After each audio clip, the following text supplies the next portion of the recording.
Welcome back to Free Speech Union with me, Josh Howie. Now, Europe's largest teachers' union is weighing in on one particular cause, Palestine. The NEU subsidises 2 trips to the Palestinian territories a year, while its magazine frequently denounces Israel. And last July, the union even hosted an event in London called How to Talk About Palestine in Our Schools. We are joined now by the journalist Nicole Lampert, who wrote an article about the NEU's obsession with Palestine.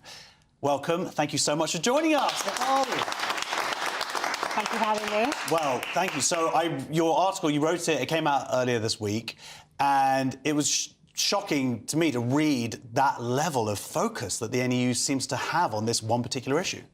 The shocking thing was how closely aligned they are with the Palestinian Solidarity Committee. So I started off by looking at anti-Semitism in schools, which is a huge issue and something that this is just part of. To the point where quite a lot of Jewish parents that I spoke to have ended up having to take their children out of schools. But then I started to look, I spoke to quite a lot of teachers, and they said, we have a problem with our union. And what was surprising, and all the unions have a kind of Palestinian obsession, but how much the NEU does. And the NEU is possibly the most, you know, in terms of radicalisation, the most dangerous union of all, because these are our children, this is young minds, and, you know, any dictator who wants to take over a country, they start with the schools, they start with the curriculum, which is why there are very strict rules on neutrality in this country and on politics. To me, looking at what the union's doing, these trips to Palestine, the Palestinian territories, and the only other place they go to is Cuba, interestingly enough. It's nice and hot. Yes, and Cuba's a place where they don't actually allow unions, interestingly.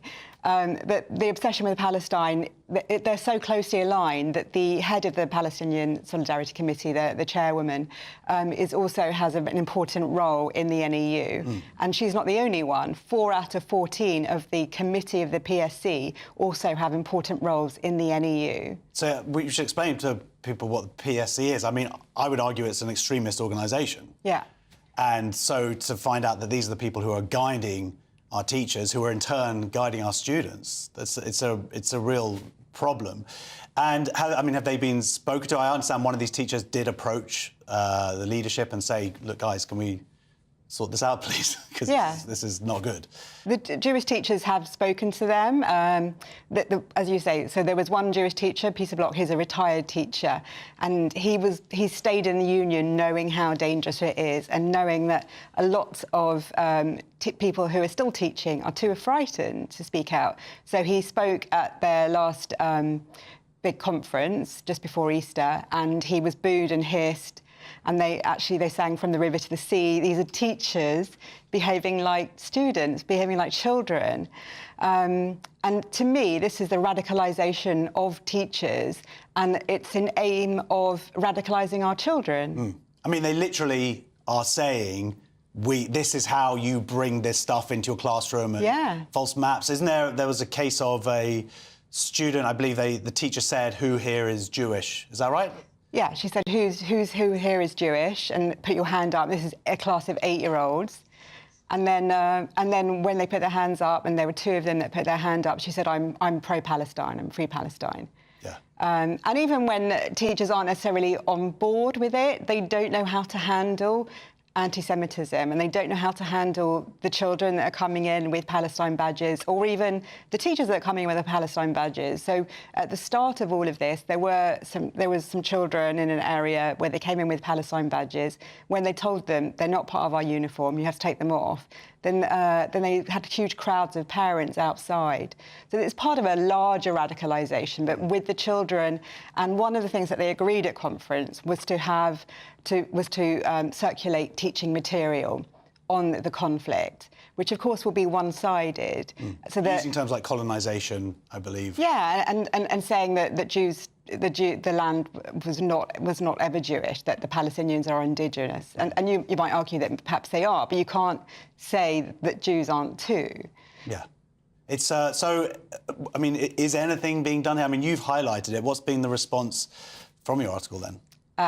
Very little, I'm afraid to say. The indifference from politicians who are there to Yes. protect our kids? I mean, I know that it's been sent to politicians. I haven't heard anything back from anybody. I know that the Jewish Board of Deputies have brought it up with the teaching minister. So people are aware of this, but what is being done? And just listening to your previous conversation about the kind of gender critical, these beliefs and how they've kind of infiltrated their way into the civil service and all these other areas. And it's the same with this radical pro-Palestine term. All of this is coming through via the unions. Yeah. And to me, perhaps even more dangerously, is that alongside that, there's also a view that they kind of accompanying it, that they want to try and get rid of prevent, which is the extremism. And particularly at a time when we're seeing lots of young people becoming more extreme, both with Islamism and in the far right.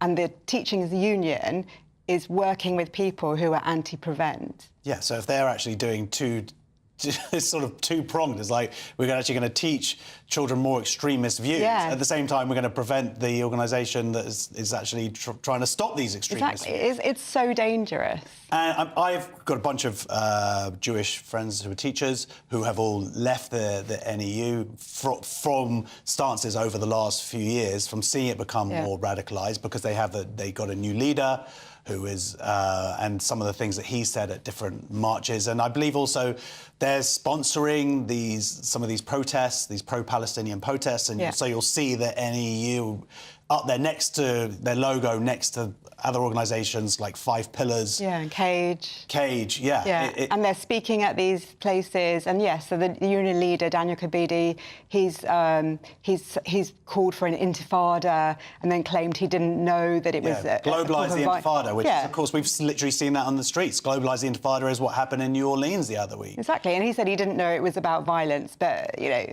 he lived through the second intifada where 1,000 Israelis were killed in violent terrorist attacks. What does he mean by that? And this is the leader of the union. Yeah, so it's all... And then also, as you say, I have friends as well. I know you have kids who, around that age. My kids are at a Jewish school, but I have friends who've had some real issues here. And you look to the teachers as leadership to sort of protect against these kind of extremist views, or at least to be impartial. And that is probably the most frustrating thing, is that we are trusting our children to these people, and they are meant to be, at the very least, impartial. Yeah. And this is clear evidence of them not being so. Yeah, and even if they're not impartial in their private lives, they shouldn't be taking it into the classroom. Whereas at the NEU conference, they openly said, we wear our pro-Palestine badges, we wear our watermelons. For those who don't know, it's a kind of secret signal. We're pro-Palestine because the watermelon colours are the same as the Palestine flag. So they're doing all of this, and they're saying it openly, and they're saying, we know that it might get the school in trouble, but we don't care.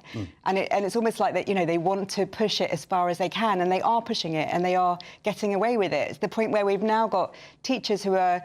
They're being told about anti-Semitism, head teachers, and they refuse to teach the children about what anti-Semitism is because they're so scared, because even that has become politicised. And you have also things like, I believe, the walkouts, and I believe there was the children, teachers were going to be taking children on these kind of walkouts, on these protests. Yeah, well, they did last year. But some still went on with it. Yeah, well, last year, in 2023, there were walkouts, and quite a few teachers did take their children out of school, and they at lunchtime, and they were given microphones, and they were singing From the River to the Sea and things like that.